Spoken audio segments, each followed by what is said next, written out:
பிரசன்னம் தாருமே, தேடிவும் பாதம் தொழுகிறோ. தேவா பிரசன்னம் தாருமே, தேடிவும் பாதம் தொழுகிறோ.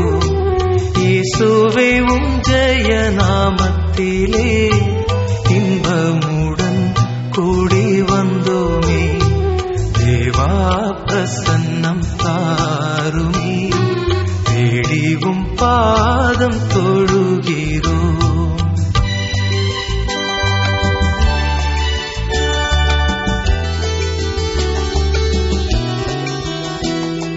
சாரோனின் ரோஜா லீலி புஷ்பம் ஆனஸ்வரூபி என் இயேசுவே.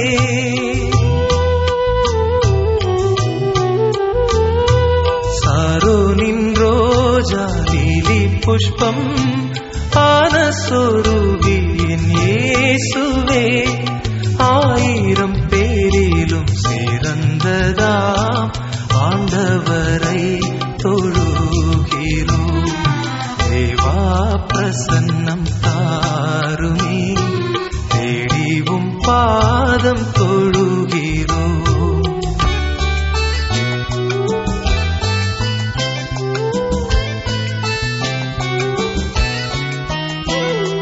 கர்த்தர் செய்த உபகாரங்கள் கணக்குரைத்து எண்ணலாகுமோ?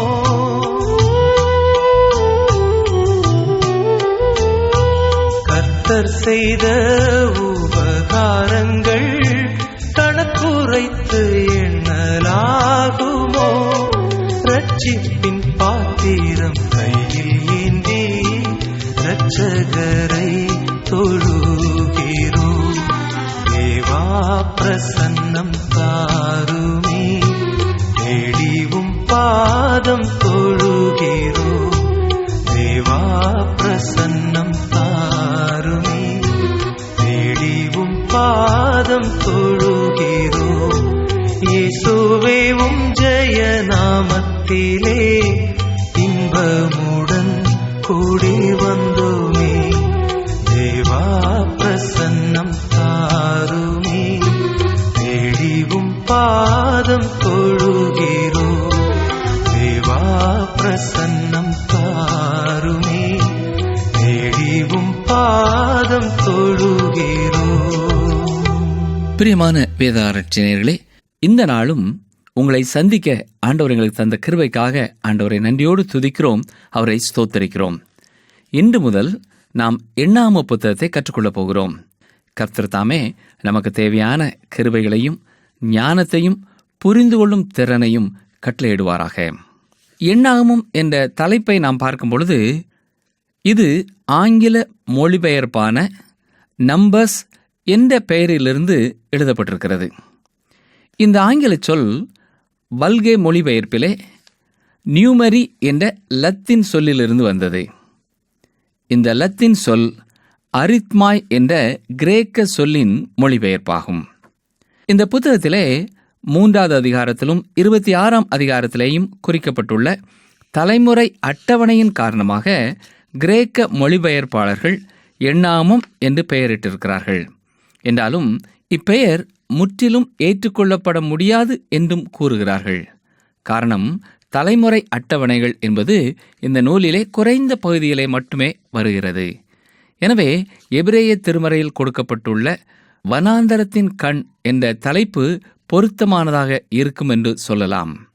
இஸ்ரவேல் மக்கள் சீனாய் மலையில் பாளையம் இறங்கிய காலம் முதல் கானான் நாட்டின் எல்லையை அணுகிய வரை உள்ள ஏறத்தாழ 40 ஆண்டு காலங்கள் வனாந்தரத்தில் அவர்கள் செய்த பயணத்தை பற்றி கூறப்பட்டிருப்பதால் இந்த தலைப்பு இதற்கு பொருத்தமானதாக இருக்கிறது. வனாந்தரத்தில் என்ற எபிரேய தலைப்பு இந்த புத்தகத்தின் முதல் வசனத்திலேயும் காணப்படுகிறது. கவனியங்கள், வாசிக்கிறேன். எண்ணாமம் 1ஆம் அதிகாரம் 1ஆம் வசனத்தின் பின்பகுதி. கர்த்தர் சீனாய் வனாந்தரத்தில் இருக்கிற ஆசரிப்பு கூடாரத்திலே மோசேயை நோக்கி. நாம் ஆதியாகமம் புத்தகத்தை பார்க்கும் பொழுது அங்கே படைப்பு, மனுக்குலத்தின் வளர்ச்சி மற்றும் அநேக காரியங்களின் ஆரம்பங்களை நாம் பார்த்தோம். ஆதியாகமம் புத்தகத்திலே இஸ்ரவேலருடைய ஆரம்பத்தை நாம் பார்க்கிறோம். அது ஒரு இனமாக அல்ல, ஒரு வளர்ந்து வருகிற குடும்பமாக. அந்த குடும்பம் பஞ்சத்தின் காரணமாக எகிப்திற்கு சென்று குடியேறிய ஒரு குடும்பமாக இருக்கிறது என்று நாம் பார்க்கிறோம். தொடர்ந்து யாத்திராகமம் புத்தகத்திலே அந்த இஸ்ரவேல் குடும்பமானது எகிப்திலே ஒரு இனமாக பெருகி இருப்பதை நாம் காண முடிகிறது. தொடர்ந்து அங்கே அவர்கள் எகிப்திலே செங்கல் அறுத்து அடிமைகளாக அவர்கள் படுகிற வேதனைகள், கர்த்தர் அவர்களை மோசேயின் மூலமாக எகிப்தின் அடிமைத்தனத்திலிருந்து வழி நடத்தி வனாந்தரத்தின் பாதையிலே சீனாய் மலைக்கு அழைத்து வந்த காரியத்தை நாம் பார்க்கிறோம். லேவியராம புத்தகத்திலே இஸ்ரவேல் ஜனங்கள் சீனாய் மலையிலே ஆண்டவருடைய கற்பனைகளையும் ஆசரிப்பு கூடாரத்தையும் கர்த்தர் கொடுப்பதை பெற்றுக்கொள்கிறதை நாம் பார்க்கிறோம். அங்கே கர்த்தர் தம்மிடத்திலே மக்கள் எவ்விதமாக வரவேண்டும் என்பதை குறித்து கூறியிருக்கிறார். இங்கே எண்ணாம புத்தகத்திலே இஸ்ரவேல் ஜனங்கள் சீனாய் மலையிலிருந்து காதேஸ் பர்னியா நோக்கி பிரயாணப்படுகிறதை பார்க்கிறோம். பிரயாணப்படுகிற அவருடைய பிரயாணமானது ஒரு தோல்வியாக, வனாந்தரத்திலே அலைச்சல் மிகுந்த ஒன்றாக காணப்படுகிறது. அந்த ஜனங்கள் எல்லாரும் வனாந்தரத்திலே மாண்டு போகிறவர்களாயும் பார்க்கிறோம். அந்த வனாந்தர அலைச்சலிலே அவர்களுக்கு இருந்த துன்பங்கள், துயரங்கள், அவர்கள் தங்கி தரித்திருந்த காரியங்கள், இவைகளை எல்லாம் நாம் பார்க்கிறோம். இந்த புத்தகத்தில் உள்ள சிறப்பான காரியங்களை நாம் பார்ப்போம் என்றால், ஒவ்வொரு நிகழ்ச்சியிலும் தேவனுடைய வழிநடத்துதலை நாம் காணலாம். கர்த்தர் தாம் தெரிந்து கொண்ட மக்களை நடத்துகிறார். அவர்கள் மீது ஆட்சி செய்கிறார். தேவையானதை கொடுக்கிறார். பிழைகளை பொறுத்து, குற்றங்களை கண்டித்து தண்டித்து, வாக்குத்தத்தத்தை நிறைவேற்ற கட்டுப்பாட்டின் வாயிலாக அவருடைய நாமம் மகிமைப்படவும், அவரது மக்கள் அவருக்கு சாட்சியாக விளங்கவும் அவர்களை பயன்படுத்துகிறார். வெற்றிக்கும் குடியேற்றத்துக்கும் தகுதியற்ற நிலைமையில் இருந்ததால் தாமதம் செய்து காத்திருக்கும் கட்டுப்பாட்டின் வழியாக அவர்களை நடத்துகிறதை நாம் அறிந்து கொள்ளலாம். உடன்படிக்கை பெட்டி மற்றும் மேகத்தின் மூலமாக தேவன் அவர்களை வழிநடத்தியது தேவனுடைய வழிநடத்துதல் நமக்கு எத்தனை அவசியமான ஒன்று என்பதை சுட்டிக்காட்டுகிறது. நமக்கு இது எக்காலத்திலும் பயனளிக்கும் முறையிலே சில பண்புகள் வாழ்க்கையின் சந்தர்ப்பங்களிலே கொடுக்கப்படுகின்றன. உதாரணமாக, திட மனதுடையவனாயினும் அமைதியும் அடக்கமும் நிறைந்தவனாய் உள்ள ஒரு மோசேயை நமக்கு முன்பாக காட்டுகிறார். இரண்டாவதாக நாம் இங்கே பார்ப்போம் என்றால், நற்குல பெண்களையும் கரைப்படுத்த வல்ல அற்பமான செயல்களிலும் பொறாமையால் ஆட்கொள்ளப்படுகிறவளாய் காணப்படுகிற மிரியாமையும் நமக்கு எடுத்துக்காட்டாக தேவன் இந்த புத்தகத்திலே கொடுத்திருக்கிறார். மூன்றாவதாக, உண்மையும் மனப்பூர்வமான உழைப்புள்ளவனாய், தைரியமாய், திடகாத்திரமாய், பழைய பலன் எனக்கு இருக்கிறது என்று சொல்லி முன்னேற்றத்தின் பாதையிலே செல்லுகிற ஒரு காலேபையும் ஆண்டவர் இங்கே நம் முன் வைக்கிறார். அடுத்தபடியாக, மனிதன் முற்றிலும் பயனற்றவன் அல்ல, ஆயினும் திடனற்றவனாய் இருக்கிறான் என்பதை குறிக்கும் வண்ணமாக பிலேயாமை நமக்கு முன்பு எச்சரிப்பாக வைத்திருக்கிறார். மேலும் அக்காலத்திலே காணப்பட்ட சமூக மனப்பான்மைகளை குறித்தும் நாம் அறிந்து கொள்கிறோம். நிலையற்று அசைவாடும் கூட்டங்களின் மனநிலை, தங்களில் குற்றம் பாராது பிற குற்றம் காணும் மனப்பான்மை, உரிமைகளை மட்டும் பெரிதாக்கி கடமைகளை பற்றி சிந்தியாதிருக்கும் போக்கு போன்ற காட்சிகளும் இங்கே நமக்கு முன்பாக இந்த புத்தகத்திலே வைக்கப்பட்டிருக்கின்றன. தற்காலத்திலே திருச்சபைக்கு பயனளிக்கத்தக்க முறையிலே நுட்பமான விபரங்களும் எவ்வளவு அவசியமான ஒன்று என்பதை நமக்கு விளக்குவதைப் போல எண்ணாமத்திலே பல காரியங்கள் கொடுக்கப்பட்டிருக்கின்றன. சடங்குகள், விதிவிலக்குகள், கட்டளைகள், கடமைகள் ஒவ்வொன்றையும் விவரித்து கூறி பொறுப்பின் சுமைகளை சமமாக பகிர்ந்து கொடுத்து ஒருமைப்பாட்டுடன் சமூக வாழ்க்கையை நடத்துவதற்காக ஏக கரங்கள் அளித்து இவற்றை முன்னதாகவே திட்டமிட்டு விவரிக்கப்பட்டு சடுதியில் எந்த நிர்ணயமும் எடுக்க வேண்டிய அவசியத்தை தடுத்து ஒழுங்காக முன்னோக்குடன் செயல்பட்டிருப்பது இன்றைய திருச்சபை வாழ்க்கைக்கு நன்மை பயக்கத்தக்க ஒன்றாய் அமைந்திருக்கிறது. இந்த புத்தகத்திற்கு நாம் ஒரு பெயர் கொடுக்க வேண்டுமென்றால் யாத்ரீகர்களின் பிரயாணம் என்று நாம் இதற்கு பெயர் கொடுக்கலாம். ஆம், இந்த யாத்ரீகர்களின் பிரயாணத்திலே அவருடைய நடைகள், அவர்களுடைய அலைச்சல்கள், அவர்களுடைய கடின உழைப்புகள், அவர்களுடைய சண்டைகள், அவர்களுடைய சாட்சிகள், அவர்களுடைய ஆராதனை முறைமைகள் எல்லாம் அமைந்திருக்கின்றன. இந்த உலகத்தினுடைய யாத்ரீகர்களின் கைப்புத்தகம் என்று இதை நாம் சொல்லலாம். இந்த உலகமாகிய வனாந்தரத்திலே வழிநடத்தக்கூடிய ஒரு வரைபடம் என்று எண்ணாம புத்தகத்தை நாம் குறிப்பிடலாம். இஸ்ரவேல் ஜனங்கள் கற்றுக்கொள்ளும்படியாக ஆண்டவர் கொடுத்த இந்த பகுதி இன்றைக்கு எனக்கும் உங்களுக்கும் நாம் கற்றுக்கொள்ளும்படியாக தேவன் நமக்கு இவைகளை வரலாற்று புத்தகமாக பதிவு செய்து கொடுத்திருக்கிறார் என்பது மிக சிறப்பான ஒன்றாகும். ரோமர் 15ஆம் அதிகாரம் 4ஆம் வசனம், 1 கொரிந்தியர் 10ஆம் அதிகாரம் 11ஆம் வசனம், எபிரேயர் 11ஆம் அதிகாரம் 13ஆம் வசனம், 1 பேதுரு 2ஆம் அதிகாரம் 11ஆம் வசனம், யோவான் 17ஆம் அதிகாரம் 14, 15ஆம் வசனங்களை வாசிக்கின்ற பொழுது இது எவ்வளவாய் நாம் கற்றுக்கொள்ளும்படியாக கர்த்தர் நம்மேல் கரிசனை உள்ளவராய் இருக்கிறபடினாலே இதை நமக்கு எழுதி கொடுத்திருக்கிறார் என்பதை உணர முடிகிறது. எண்ணாம புத்தகத்திலே நம்முடைய வாழ்க்கை முறைக்கு நன்மை பயக்கக்கூடிய பல காரியங்களை பொதுவாக இங்கே நாம் பார்ப்போம் என்றால், தேவன் நம்மை எந்த பொறுப்பில் வைத்திருக்கிறாரோ, எந்த ஊழியத்தை நம்முடைய கரங்களிலே தந்திருக்கிறாரோ அந்த நிலையிலிருந்து நமது பணியை சிறப்பாக செய்ய வேண்டும் என்று 2ஆம் அதிகாரம் முதல் 34 வசனங்களிலே நாம் கற்றுக்கொள்ளலாம். தேவன் நம்மை உயர்த்தினால் தாழ்மையோடு அதை ஏற்றுக்கொள்ள வேண்டும்.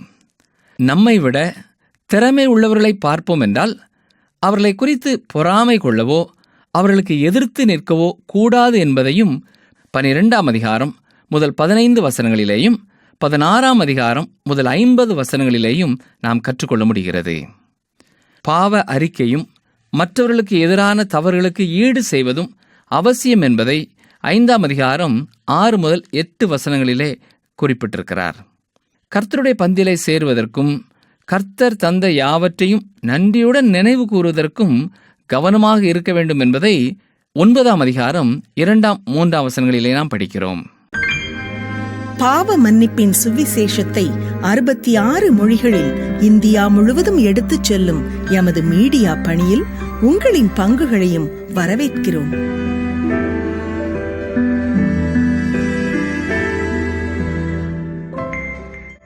உனக்காக ஜீவன் தந்து உன்னை தான் அழைக்கிறார்.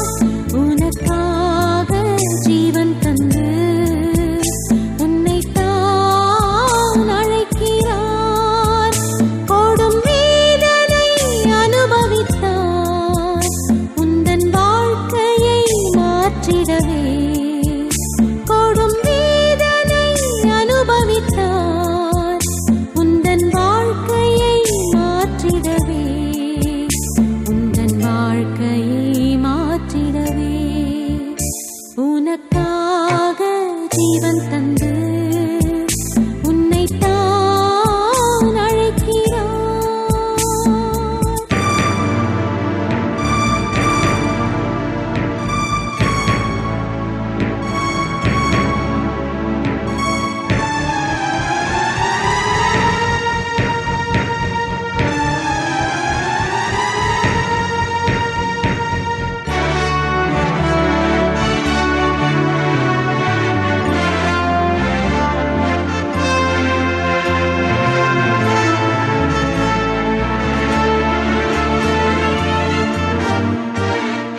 மன்னிப்பை அருள துடிக்கிறாரே, மாமன்னர் இயேசு அழைக்கிறாரே. மன்னிப்பை அருள துடிக்கிறாரே, மாமன்னர் இயேசு அழைக்கிறாரே.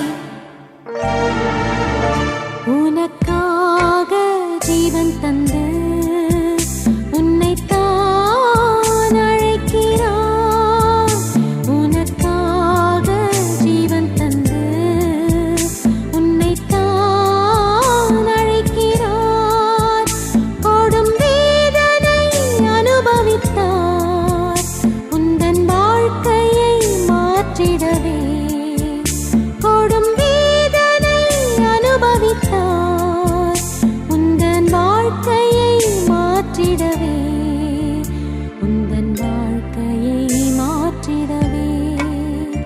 உனக்காக ஜீவன் தந்து உன்னைத்தான் அழைக்கிறார். அடுத்ததாக, அற்பமான காரியங்களுக்காக முறுமுறுக்க வேண்டியது அவசியமில்லை. முறுமுறுக்க கூடாது. நம்மை திருத்துவதற்காகவும் தம்மிடம் நெருங்கி சேர்வதற்காகவுமே தேவன் சில நேரங்களிலே சில கஷ்டங்களை நம்முடைய வாழ்க்கையிலே அனுமதிக்கிறார். தேவனது மேலான அன்பை சந்தேகப்படாமல் பொறுமையுடனும் தாழ்மையுடனும் ஜெபிக்க வேண்டும் என்பதை 11ஆம் அதிகாரத்திலே நாம் பார்க்கிறோம். காலேப்பையும் யோசுவாவையும் போல தேவனை முழுவதும் விசுவாசித்து பின்பற்ற வேண்டும் என்பதை 14ஆம் அதிகாரம் 6 முதல் 9 வசனங்களிலும் 24, 30 வசனங்களிலேயும் நாம் கற்றுக்கொள்ளலாம்.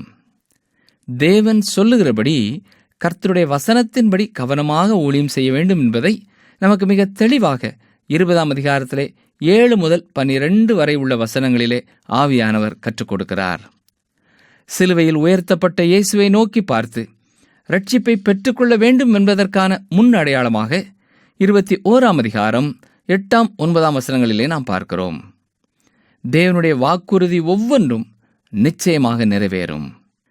எண்ணாகமம் 23ஆம் அதிகாரம் 19 வசனம், நமது வாழ்க்கையில் பாவத்திற்கு நாம் ஒத்துப்போகாமல் பாவத்தை சகித்து கொள்ளாமல் அதை நீக்க வேண்டும் என்பதை நமக்கு தெளிவாக எடுத்து காட்டுகிறது.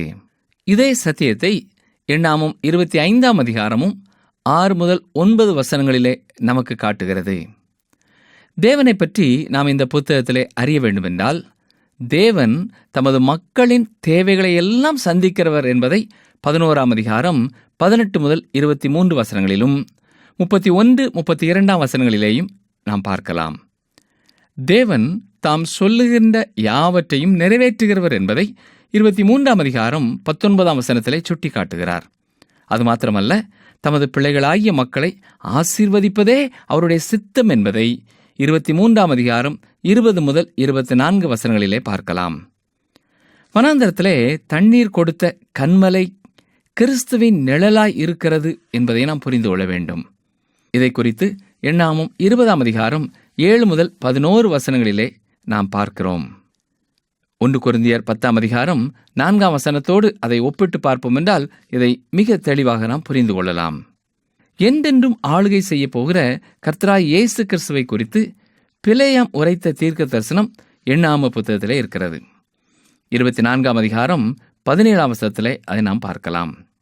வனாந்திரத்திலே உயர்த்தப்பட்ட பாம்பானது நமது ஆண்டவராகிய இயேசு கிறிஸ்துவுக்கு ஒரு முன் அடையாளமாக இருக்கிறது என்பதை எண்ணாகமம் 21ஆம் அதிகாரம் 8, 9 வசனங்களிலே நாம் கண்டுகொள்கிறோம். இதை குறித்து மீண்டும் யோவான் 3ஆம் அதிகாரம் 14, 15 வசனங்களிலேயும் யோவான் எழுதியிருக்கிறார். இஸ்ரவேலரின் மூப்பர்கள் மீது பரிசுத்த ஆவியானவர் இறங்கி அவர்கள் தீர்க்க தரிசனம் உரைத்ததை எண்ணாகமம் 11ஆம் அதிகாரம் 24 முதல் 29 வசனங்களிலே நாம் பார்க்கிறோம். தேவனுடைய மக்கள் யாவருமே பரிசுத்த ஆவியானவரை பெற்று தீர்க்க தரிசனம் உரைக்க வேண்டும் என்று மோசே விரும்பினார். மோசேயினுடைய இந்த விருப்பம் யோவேல் 2ஆம் அதிகாரம் 28 முதல் 32 வசனங்களிலே சொல்லப்பட்டிருக்கிறது. மீண்டும் அப்போஸ்தலர் 2ஆம் அதிகாரத்திலேயும் இது நிறைவேற தொடங்கியதை நாம் பார்க்கிறோம். இஸ்ரவேலர்கள் பிரயாணப்பட்டார்கள். ஆனால் அவர்கள் பிரயாணத்தில் ஒரு அங்கலம் கூட அவர்கள் முன் சென்றதாக இல்லை. அவர்கள் 40 நாள் பிரயாணப்பட வேண்டிய தூரத்தை ஏறத்தாழ 40 ஆண்டு காலம் பிரயாணப்பட்டார்கள். அவர்களுடைய வனாந்தர பிரயாணம் அது சுற்றி திரியக்கூடிய ஒரு அலைச்சலை கொண்டு வரக்கூடியதாகவே இருந்தது. காரணம் என்ன? அவர்களுடைய அவிசுவாசமே. அவிசுவாசம் அவர்களிலே நிலை கொண்டிருந்தபடியினாலே 40 நாட்களிலே செல்ல வேண்டிய தூரத்தை 40 ஆண்டுகள் நடந்து சுற்றி திரிந்தார்கள். தேவன் பேரில் விசுவாசமாய் இருப்பதை விட்டுவிட்டு அவிசுவாசத்திற்கு இடம் கொடுப்போமானால் நம்முடைய வாழ்க்கையும் அலைச்சலும் சுற்றித் திரிதலும் வேதனைகளும் குறுக்கும் முள்ளும் நிறைந்ததாகவே இருக்கும் என்பதை நாம் மறந்து போகக்கூடாது. 1வது அதிகாரத்திலே சொல்லப்பட்டிருக்கிற மக்கள் தொகை கணக்கெடுப்புக்கும் 26ஆம் அதிகாரத்திலே சொல்லப்பட்டிருக்கிற மக்கள் தொகை கணக்கெடுப்பிற்கும் இடைப்பட்ட காலங்களிலே ஆண்டவருடைய ஒரு தெய்வீக வரலாற்றை இங்கே நாம் காணலாம். ஒருவேளை அது அலைச்சல் என்று கூறினாலும் தெய்வீக வரலாறு இஸ்ரவேலருடைய வனாந்தர பயணத்திலே 38 ஆண்டுகள் 10 மாதங்களுடைய அவருடைய பிரயாணத்திலே காணப்பட்டதை நாம் மிக தெளிவாக உணர முடிகிறது. இந்த 2 மக்கள் தொகை கணக்கெடுப்பிலும் எண்ணாமம் 1ஆம் அதிகாரம் 46ஆம் வசனத்திலே 6,03,550 பேர் 20 வயதிற்கு மேற்பட்ட யுத்த புருஷர்கள் என்று சொல்லப்பட்டிருக்கிறது. எண்ணாமம் 26ஆம் அதிகாரம் 31ஆம் வசனத்திலே 6,01,730 பேர் என்று சொல்லப்பட்டிருக்கிறது. இந்த இரண்டிற்கும் உள்ள வித்தியாசத்தை நாம் பார்த்தால் 1,820 யுத்த வீரர்கள் அல்லது யுத்த புருஷர்கள் என்று நாம் பார்க்கலாம். இதற்கு காரணம் அவர்கள் விழுந்து போனவர்கள், அழிந்து போனவர்கள் என்று சொல்லலாம். அவர்களுக்கு இழப்பு ஏற்பட்டது. ஆம், அவிசுவாசம் எங்கே குடிகொண்டிருக்கிறதோ அங்கே இழப்பு காணப்படும். கர்த்தர் அவர்களுக்கு கொடுத்த கட்டளை, நமது ஆதி பிதாவிற்கு கொடுத்த கட்டளையைத்தான் இஸ்ரவேல் ஜனங்களுக்கும் அவர் கட்டளையாய் கொடுத்தார். பலுகி பெருகுங்கள். ஆனால் இந்த வனாந்தர பிரயாணத்திலே அவர்கள் பலுகி பெருகவில்லை. இங்கே ஒரு இழப்பை குறித்து தான் நாம் வாசிக்கிறோம். எண்ணாமம் புத்தகத்தை நாம் படிக்கும் பொழுது நமக்கு ஆச்சரியத்தை உண்டு பண்ணுகிற ஒரு காரியம் என்னவென்றால், தேவன் எத்தனை சின்ன சின்ன காரியங்களிலேயும் கரிசனை உள்ளவராக, கிரமத்தையும் ஒழுங்கையும் கடைபிடிக்கிறவராய் இருக்கிறார் என்பதை கற்றுக்கொள்ள முடிகிறது. குறிப்பாக நாம் பார்ப்போம் என்றால், ஆசரிப்பு கூடாரத்தினுடைய அமைப்பு, அதை சுற்றிலுமாக இஸ்ரவேல் ஜனங்கள் தங்களுடைய பாளையங்களை அமைத்து கொள்ள வேண்டிய முறை, இஸ்ரவேல் ஜனங்களுடைய பிரயாணப்படுவதிலே அவர்கள் வரிசையாக சென்ற பிரயாணங்கள், இது எல்லாமே ஏதோ தாறுமாறாக ஒழுங்கற்ற முறையிலே நடைபெறவில்லை. எல்லாவற்றையும் தேவன் ஒழுங்காயும் கிரமமாயும் வழிநடத்தினார். ஆம் பிரியமானவர்களே, நமது வாழ்க்கையிலேயும் நாம் எந்த பணியை செய்தாலும் ஒரு ஒழுங்கையும் ஒரு கிரமத்தையும் தேவன் எதிர்பார்க்கிறார் என்பதை நமக்கு நினைப்பூட்டுகிறது. கர்த்தர் அவருடைய பாளையத்தை அமைத்துக் கொள்வதிலே ஒரு கிரமத்தை கட்டளையிட்டார். அதே தேவன் இன்றும் கிரமத்தின் தேவனாக, ஒழுங்கை எதிர்பார்க்கிற தேவனாய் இருக்கிறார். 1 கொரிந்தியர் 14ஆம் அதிகாரம் 40ஆம் வசனத்திலே, சகலமும் நல்லொழுக்கமாயும் கிரமமாயும் செய்யப்பட கடவது என்று அப்போஸ்தலனாகிய பவுலும் கூறியிருக்கிறார். ஆம், தேவனுடைய படைப்பை பாருங்கள். தேவனுடைய படைப்பிலே எல்லாம் ஒழுங்கும் கிரமமாய் இருந்தது. ஆண்டவர் படைத்த பின் அது நல்லது என்றும் கண்டார் என்று நாம் வாசிக்கிறோம். ஆகாயத்தை படைத்தாலும், மரங்களை படைத்தாலும், மரங்களிலே காணப்படுகிற அந்த பூக்களை பார்த்தாலும், எல்லாவற்றையும் தேவன் ஒரு ஒழுங்கோடு கிரமத்தோடு படைத்திருக்கிறார். அதே காரியத்தை நம் வாழ்க்கையிலேயும் அவர் எதிர்பார்க்கிறவராயிருக்கிறார். நமது ஆவிக்குரிய ஜீவியத்திலே, நமது குடும்ப வாழ்க்கையிலே, பிறரோடு நாம் பழகுகிற முறைகளிலே, எல்லாவற்றிலேயும் என் தேவன் என்னில் ஒழுங்கையும் கிரமத்தையும் எதிர்பார்க்கிறார் என்ற உணர்வு எப்பொழுதும் நமக்கு இருக்க வேண்டும். ஏன் 40 ஆண்டுகள் அவர்கள் சுற்றித் தெரிந்தார்கள்? கர்த்தருடைய வார்த்தை சொல்லுகிறது, எண்ணாமம் 14ஆம் அதிகாரம் 34ஆம் வசனத்திலே, நீங்கள் தேசத்தை சுற்றி பார்த்த 40 நாள் இலக்கத்தின்படியே ஒவ்வொரு நாள் ஒவ்வொரு வருஷமாக நீங்கள் 40 வருஷம் உங்கள் அக்கிரமங்களை சுமந்து என் உடன்படிக்கைக்கு வந்த மாறுதலை உணர்வீர்கள். ஆம், 40 நாட்கள் அவர்கள் தேசத்தை சுற்றி பார்த்தும் அவர்களிடத்திலே காணப்பட்ட அவிசுவாசத்தினாலே ஆண்டவர் 40 ஆண்டுகள் அவர்களை சுற்றி அலையும்படியாய் அனுமதிக்கிறார். எண்ணாம புத்தகத்தினுடைய ஒரு தனிச்சிறப்பு என்னவென்றால், உலக வரலாற்றின் மக்கள் தொகை கணக்கெடுப்பு முதலாவதாக இந்த புத்தகத்திலே தான் பதிவு செய்யப்பட்டுள்ளது. இன்னும் நாம் இந்த புத்தகத்திலே கற்றுக்கொள்ளக்கூடிய படிக்கக்கூடிய அநேக சத்தியங்கள் இருக்கின்றன. வரும் நாட்களிலே நாம் இதை தொடர்ந்து நாம் கற்றுக்கொள்ளப் போகிறோம். எனவே இந்த நிகழ்ச்சியை தொடர்ந்து கேட்க நீங்கள் தவறிவிடாதீர்கள். உங்களுக்கு அருமையானவர்களுக்கு இதை அறிமுகப்படுத்துங்கள். நாம் ஆண்டுடைய ஆசீர்வாதத்திற்கு பங்குள்ளவர்களாய் காணப்பட கர்த்தர் தாமே நமக்கு கிருபை செய்வாராக. ஜெபிப்போமா? எங்கள் அன்பின் ஆண்டவரே, நீர் எங்களுக்கு கொடுத்திருக்கிற ஆசீர்வாதங்களுக்காக உமக்கு நன்றி செலுத்துகிறோம். உம்முடைய சத்திய வசனத்தை எங்கள் கரங்களிலே சொந்த மொழியிலே எங்களுக்கு தந்திருக்கிறீர் ஐயா, உமக்கு நன்றி செலுத்துகிறோம். நீர் கொடுத்திருக்கிற எண்ணாம புத்தகத்திற்காகவும் உமக்கு ஸ்தோத்திரம் செலுத்துகிறோம். ஆண்டவரே, தொடர்ந்து வரும் நாட்களிலே இந்த புத்தகத்தின் ஒவ்வொரு அதிகாரங்களையும் நாங்கள் கருத்தோடு படிக்கும் பொழுது ஒழுங்காயும் கிரமமாயும் நீர் எதிர்பார்க்கிற காரியங்களை உம்முடைய வழிநடத்துதலின்படி நாங்கள் கற்றுக்கொள்ளவும், எங்களை பூரணமாய் உமக்கு ஒப்பு கொடுத்து எல்லாவற்றிலேயும் என்னுடைய வாழ்க்கையிலே உம்மை பிரியப்படுத்தி வாழவும் நீரே எங்களுக்கு கிருபை செய்யும். மீட்பர் இயேசு கிறிஸ்துவின் வல்லமையுள்ள நாமத்தினாலே தாழ்மையோடு கேட்கிறோம் பிதாவே, ஆமேன். இந்த நிகழ்ச்சி உங்களுக்கு பிடிச்சிருக்கா? அப்ப இப்பவே மிஸ்டர் கால் கொடுங்க. பரிசு வெல்றது நீங்களாவும் இருக்கலாம்.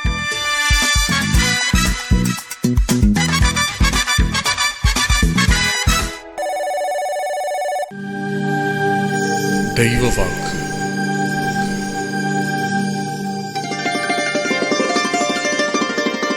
ஒருவனுடைய வழிகள் கர்த்தருக்கு பிரியமாயிருந்தால் அவனுடைய சத்துருக்களும் அவனோடே சமாதானமாகும்படி செய்வார். நீதிமொழிகள் 16:7.